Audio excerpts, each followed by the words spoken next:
ආයුබෝවන් අපේ ගෙදර YouTube නාලිකාවට ඔබ බොහොම ගෞරවයෙන් පිළිගන්නවා අපි මේ අවස්ථාවේදී. සාමාන්‍යයෙන් ගයක් ගත්තට පස්සේ දැන් ගෙදරක තියෙන්න ඕන දේවල් තියෙනවානේ. තියෙන ඉදී හැටියට ගෙදර වවා ගන්න පුළුවන් මොනවද? ඒ වවා ගන්න දේවල් අපිට කොයිතරම් දුරට වැදගත් වෙනවද? මොනවද අපිට වැදගත් වෙන දේවල්? අනේ සම්බන්ධයෙන් කතා බහ කරමු අද දවසේදී. පරිසර හා මානව හිතකාමී ජාතික සංවිධානයේ ගරු සභාපති දුරන්දර පාරම්පරික වෛද්‍ය PM එදිරිසිංහ මහත්මයන් සමගින් අයබෝවන් ඔබතුමාට. අයබෝවන්. එදිරිසිංහ මහත්මයා දැන් මේ අපි ගෙවත්තක් ගත්තට පස්සේදී ගෙදර වත්තේ වවන්න සුදුසු ශාක වර්ග මොනවාද? අපි අන්න එතනින් කතාව ආරම්භ කළොත්. ඔව්. ගෙවත්තක වගා කරන්න ශාක වැහැටියට අපි නාමිකව කිව්වොත් අපිට දහස් ගාණක් කියන්න වෙනවා. එතකොට ශාක දහස් ගන්නක නම් කියන්න නෙමෙයි මම මේ කෙටියෙන් කියන්නම්. පළතුරු, එළවලු, අල වර්ග, ඊළඟට ධාන්‍ය වර්ග, ඒ වගේම අපට ඖෂධීය අවශ්‍යතාවය සපුරා ගැනීම සඳහා ශාක වර්ග. එතකොට අපිට අපි හිතමු තමුන්ගේ තියෙන බිම් ප්‍රමාණය හැටියට දැන් බොහෝ දෙනෙක් කියනවා මේ විදේශීය මාරාන්තික විශේෂාක ගෙවල් වල හිටවගෙන ඉන්න හේතුව අහපුවාම මේ ඉඩ නැති හින්දා ඉතින් ලස්සනට ගහක් දෙකක් හිටෙව්වා කියලා. මම කියනවා දැන් ගල් දෙමට ශාකය අපිට සාරණ මුගුණු වෙන්න කංකුම් වගේ උයලා කන්න පුළුවන්. ඒ වගේම අභ්‍යන්තර ශරීරයේ තියෙන අක්මාවේ වකුගඩු වල මුත්‍රාශයේ තියෙන ගල් මේ සීනි වතුරට දැම්මා වගේ දිය කරලා යන්න පුළුවන් මේ જાතියක්. ඒ වගේම හරිම ලස්සනයි ගල් දෙමට ශාකය. ඒක අපට එල්ලලා තියෙන පෝච්චියක ඉඩ නැත්තම් තමුන්ගේ ගෙදර මේ වටේට එල්ලන පෝච්චි වල හිටවන්න පුළුවන්. පෝච්චියක හිටවන්න පුළුවන් ගොටුකොළ, ගෙඳ, සාරණ, ඊළඟට මුගුණු වෙන්න, කංකුම් වගේ දේවල් පවා අපට මේ ඉඩ නැති අපි හිතමු ඉඩම පොඩ්ඩක්වත් නැති කෙනාටත් එහෙම පෝච්චියක දාලා එල්ලලා හදන්න පුළුවන්. එහෙම නැත්තම් බිම තියලා හදන්න පුළුවන්. ඊළඟට බින් කොහොඹ වගේ ශාකයක් හිටව ගත්තාම ලස්සන සුවඳ මල් හැදෙනවා වගේම අපිට සතියකට ගෙදර ඉන්න හැම දිනාටම කොළ කිනිති දෙක තුනක් කඩලා කුඩු කරලා දාගත්තත් යම් කිසි ඖෂධීය පානයක් සකස් කර ගැනීම සඳහා ඒකත් අපට මං හිතන්නේ සියලු රෝග වලින් නිදහස් වෙන්න තරම් ගුණයක් ලැබෙන ශාකයක්. එතකොට එළවලු පළතුරු සහ ඖෂධ කියලා කිව්වහම මොනවද මේ එළවලු පළතුරු කියලාත් බොහෝ දෙනෙක් නොදන්න නිසා ඉඩමේ ප්‍රමාණය අනුව අපිට ඉඩ තියෙනවා නම් කොස් පොල් දෙල් දෙහි දොඩම් නාරං පේර දෙලුම් උගුරැස්ස අඹ ඊළඟට දැන් තියෙනවා අපි සකස් කරපු ඒවා විශේෂයෙන් පැණි රස සියඹලා ඇඹරැල්ලා ඊළඟට මසන් වර්ග දෙලුම් ඊළඟට සමස්ත ශ්‍රී ලංකාව පුරාම තියෙනවා ඇඹිල්ල වර්ග 5ක් 6ක් විතර. දැන් මේවා ගුණාත්මක බවින් ඉතාම ඉහළයි. ඒ වගේම අපේ අවට අලංකාර කරන සතුන් විශේෂයෙන් කුරුල්ලන් ලේනුන් නැතුළු බොහොමයක් සතුන්ගේ පැමිණීම ඒකත් අපට ලොකු මානසිකව ලොකු සැනසීමක් ලැබෙනවා. සත්තු ඇවිල්ලා ලස්සන කුරුල්ලෝ ගෙවත්ත වටේ කැරකි කැරකි ඒගොල්ලෝ කෑම ගන්නකොට එතකොට ඒගොල්ලෝ ඒ ඇවිල්ලා අපේ වතු වලට මුදා හරින වසුරු වලින් ලැබෙන පොහොර අපේ මනසට ලැබෙන සතුට ඒ වගේම දරුවෝ ඒ තුලින් ලබන වින්දනය මේ වගේ දේවල් බොහොමයක් ඇති කර ගන්න නම් අපි මේ විදේශීය ශාක වලින් ඉවත් වෙලා දේශීය ආර්ථිකය සකසා ගැනීම සඳහා අවශ්‍ය කරන ශාක දහස් ගණනක් තියෙනවා. ඒ සියල්ලම අපි කලින් සඳහන් කරා වගේම ශාක ත්‍රස්තවාදයේ පොතේ සහ ඒ තොරතුරු වල සඳහන් කරලා තියෙනවා. අපි විශේෂයෙන් අපේ Facebook අඩවි වලත් ඒවා ඇතුළත් කරලා තියෙනවා. ඒ තොරතුරු ලබා ගැනීමේ හැකියාවකුත් තියෙනවා අපිට කතා කරලා. එතකොට ඊළඟට දැන් මේ අපට මේ මෙච්චර දේවල් තියෙද්දි අපි උපන් දාසිට මැරෙන තුරුම එකම ආහාර රටාවකින් අපි යනවා මං හිතන්නේ ಜಾති 10කට 12කට වැඩිය මැරෙන තුරුම ආහාරයට ගන්නේ නැහැ. මෙන්න මේ හේතුව නිසා අපට ලබා ගත යුතු ශරීරයට ලැබිය යුතු පෝෂක කොටස් අති විශාල ප්‍රමාණයක් අහිමි වෙනවා. දැන් ඒ වලින් ලැබෙන ඉතා සුළු පෝෂක කොටස් ටිකත් ඊළඟට ඉවත් වීම සඳහා තවත් අපට දෙනවා අම්මා හැමදාම උදේට හදලා දෙනවා මොකක්ද? තේ කහට කෝප්පයක්. ඉතින් මේ තේ බිව්වට පස්සේ අරකින් ගන්න තියෙන දශම ගාණක් තරම් පෝෂක කොටසුත් අපට අහිමි වෙලා යනවා. එතකොට මතක තියාගන්න විදේශීය බලවේග විශේෂයෙන් ඉංග්‍රීසියෙන් තමයි අපට තේ හඳුන්වලා දෙන්නේ.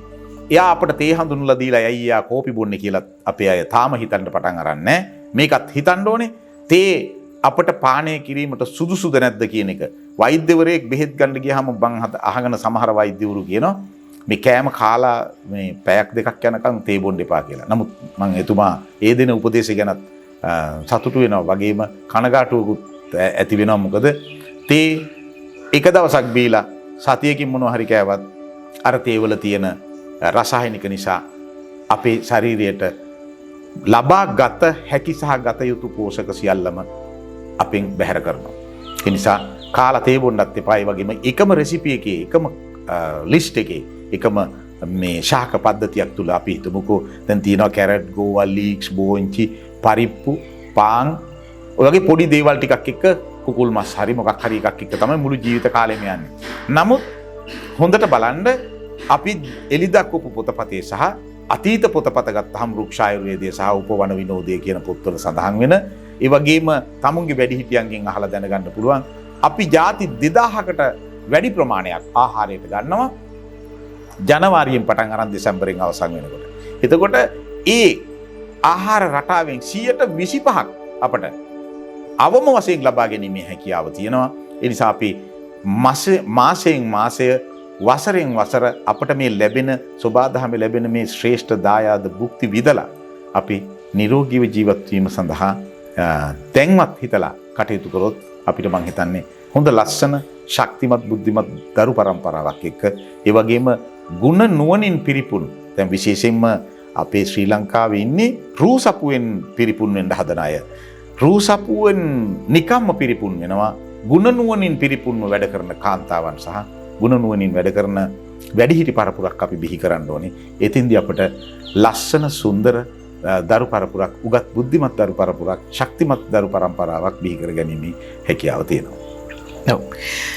දැන් එදිරිසිංහ මහත්මයා මෙන්න මෙහෙම කාරණාවක්. දැන් අපි ගෙදරක ගහක් එහෙම හදා ගන්නකොට දැන් ගොඩාක් කට්ටියගේ ලොකු බලාපොරොත්තු වලින් සාමාන්‍යයෙන් පළතුරු ගහ, දෙලුම් ගහක්, අඹ ගහක්, ඊට පස්සේ පොල් ගහක් වගේ දෙයක් හදා ගන්න ඕනේ කියන එක.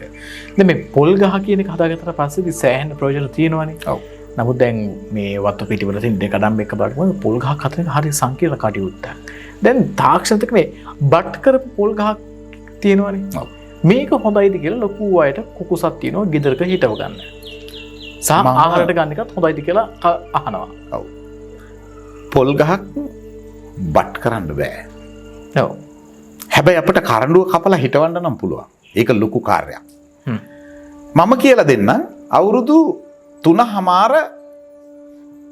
පහු වෙනකොට බොහෝ විට 3 උපරිම 4 කාල සීමාවේදී බිම ඉඳගෙන පොල් කඩන්න පුළුවන්. තමුන්ටම හදා ගන්න පුළුවන් ක්‍රමයක්. ඒකට කොහේවත් පර්යේෂකයෝ විද්‍යාඥයෝ අවශ්‍ය නැහැ. අපි පොල් ගහක බීජයක් තෝරගන්නකොට මෞෂාකය තෝරා ගැනීමේදී අපි බලන්න ඕනේ මේ ගහේ අතුපතර මෙහෙම විහිදෙනවද කියලා. මෙහෙම අතු තිබුණොත් මේක අසාර්ථකයි. එතකොට මේ ඉති කඩා වැටෙනවා. ඒ නිසා මේ අතුපතර මෙහෙම විහිදෙන ශාකයක් මෞෂාකය හැටියට තෝරගන්න ඕනේ. ඊළඟ කාරණේ මේ පොල් පිත්ත උඩ මල පොල් ඉත්ත ඒ කියන්නේ ගෙඩි හැදෙන එක මේක උඩ හිටින්න ඕනේ. ඒක තමයි දෙවෙනි සුදුසුකම. ඊළඟට අපි මේ පොල් අඩුම තරමේ එක ඉත්තක ගෙඩි 15ක් 20ක් අවම වශයෙන් 10ක්වත් හැදෙන ගහකින් මධ්‍යම ප්‍රමාණයේ පොල් අරගෙන අපි ගහෙන් පුළුවන් නම් නෙමෙයි මේක කරන්න ඕනේ. මේකේ බීජ සඳහා යොදා ගන්න මාළු පොල් එහෙමත් නැත්නම් අපි කෑමට ගන්නා පොල් වයිස පහු කරලා වේලෙන්න කලින් පොල් ඉත්ති කීපයක් අපිට උවමනා තරම අනුව අපිට එක ගෙඩියක් තෝරගන්න බොහෝ විට පොල් ගෙඩි 10ක් 15ක් මේ පරීක්ෂණයට යොදා ගන්න වෙනවා. මේ පොල් ගෙඩි ටික අපි නැටි කපලා ගහෙන් බාලා අරගෙන මොකද ගල් වල වැදිලා මොනවා හරි වෙලා පුපුරලා තිබුණොත් ඇතුලේ කටුව පුපුරනවට තමයි ඔය පොල් ගෙඩිය අර යටපැත්ත ශක්තිමත්ව තියෙන්නත් උඩපැත්ත මොලොක්ව තියෙන්නත් හේතුවක් තියෙනවා. යටපැත්ත මොලොක්ව තියෙන්නේ පොළොවට බර වෙලා තියෙන පැත්ත වැටුනහම පොළොවෙන් මේකේ තියෙන බීජයට හානි නොවෙන්න. එතකොට මේ බීජයට හානි නොවීම සඳහා තියෙන පැත්තම තමයි අපි පොළවට තියන්නේ.